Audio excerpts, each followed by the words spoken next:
Salamu.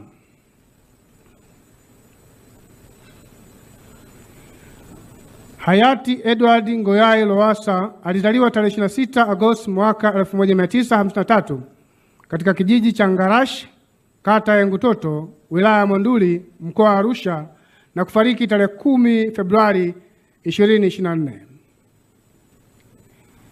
Alipata elimu ya msingi katika shule ya msingi Monduli kati ya mwaka 1961 na 67, ambayo baadaye iliitwa shule ya msingi Moringe.